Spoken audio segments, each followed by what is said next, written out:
Sentry Marvel comics के इतिहास का one of the most popular and complex character है। कॉम्प्लेक्स इसीलिए क्योंकि एक सुपर हीरो होते हुए भी लोग उसके प्रेजेंस से डरने लगे थे, क्योंकि अगर सेंट्री यहाँ पर मौजूद है तो वो भी आता ही होगा। वो बहुत ही खतरनाक था। सेंट्री दुनिया के लिए एक सुपर हीरो था, पर क्या होगा जब सेंट्री को पता चलेगा कि वॉइड कहीं और नहीं बल्कि उसके अंदर ही है। तो वीडियो बहुत ही इंटरेस्टिंग होने वाली है, इसीलिए इसे एंड तक देखें। तो मार्वल कॉमिक्स के अंदर सेंट्री हमें सबसे पहले नजर आया था 2000 में सेंट्री इशू नंबर 1 में। तो वो दौर था मार्च 1947 का, जब प्रोजेक्ट सेंट्री के ऑपरेशन को स्टार्ट किया जा रहा था, जिसमें वो कैप्टन अमेरिका के सुपर सोल्जर सीरम को रिक्रिएट करने में सक्सेसफुल हो जाते हैं। पर प्रोजेक्ट सेंट्री का ये न्यू सीरम कैप्टन अमेरिका के सुपर सोल्जर सीरम से 1000 टाइम्स ज्यादा पावरफुल था। 10 साल बाद 1957 में रॉबर्ट रेनॉल्ड नाम का एक आदमी जो कि ड्रग्स एडिक्ट होता है, वो अपने दोस्त के साथ एक प्रोफेसर के घर में ड्रग्स चोरी करने के लिए पहुंच जाता है और वहाँ उसे दिखाई देता है सेंट्री सीरम। सेंट्री सीरम को देख के उसे लगता है कि ये कोई नया ड्रग्स है और बिना कुछ सोचे समझे वो उसे पी जाता है। और जैसे ही वो उसे पीता है एक धमाका होता है, जिससे कि उसके दोस्तों के साथ वहाँ के सारे सिक्योरिटी गार्ड्स भी मारे जाते हैं और वो लैब भी डिस्ट्रॉय हो जाती है। मगर इन सब में एक इंसान अभी भी जिंदा था, वो था खुद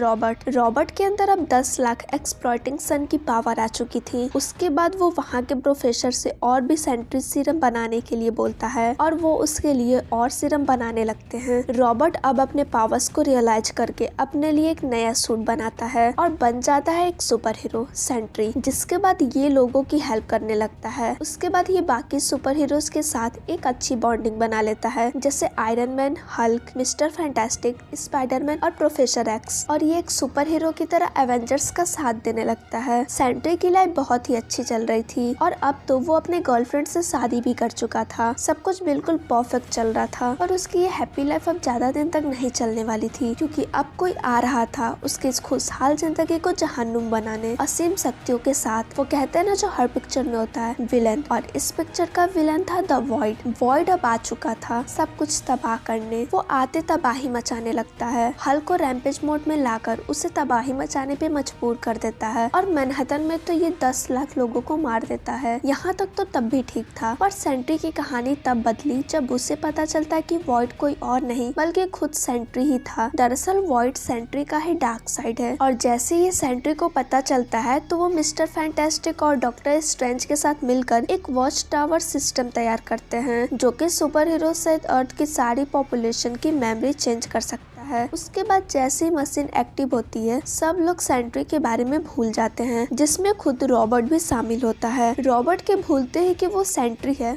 वॉइड भी गायब हो जाता है। उसके बाद बहुत सालों बाद रॉबर्ट एक बहुत ही बुरा सपना देखकर उठ जाता है। उसके वाइफ के पूछने पर भी वो उससे कहता है कि मैं ठीक हूँ। उसके बाद वो अपने बेड से उठकर अपने पास्ट को याद करने की कोशिश करता है। वो महसूस कर पा रहा था कि वो एक सुपर हीरो था और धीरे धीरे सेंट्री उसे याद आने लगता है। सेंट्री के वापस आने की वजह से वॉइड भी वापस आ चुका था और वो यूरोप में तबाही मचाने लगता है। एंड वॉइड को रोकने के चक्कर में यूरोप के कई सुपर हीरोज भी मारे जाते हैं। वहीं दूसरी तरफ सेंट्री अब अपने पुराने दोस्तों के साथ कांटेक्ट बनाने लगता है, पर हल्क के अलावा किसी को भी वो याद नहीं था। वॉइड यूरोप में तबाही मचाने के बाद अब वो सेंट्री के पास पहुंच जाता है। सुपर हीरोज की मेमोरी भी अब धीरे धीरे वापस आने लगी थी और सब सेंट्री की मदद करने वहाँ आ जाते हैं, पर सेंट्री और मिस्टर फैंटास्टिक मिलकर दोबारा से वॉच टावर एक्टिव कर देते हैं और सब दोबारा सेंट्री के बारे में भूल जाते हैं। मगर फिर कुछ ही टाइम बाद रॉबर्ट को सब कुछ याद आ जाता है और उसके साथ वॉइड भी आ जाता है। फिर कुछ टाइम बाद 2005 के सेंट्री वॉल्यूम 2 में सेंट्री एंड वॉइड के फाइट के दौरान वॉइड सेंट्री से बताता है कि असल में वो सीरम पीने के बाद रॉबर्ट सेंट्री में नहीं वॉइड में कन्वर्ट हुआ था और सेंट्री सिर्फ एक साइड क्रिएशन था, जिसे रॉबर्ट के माइंड ने वॉइड से लड़ने के लिए बनाया था।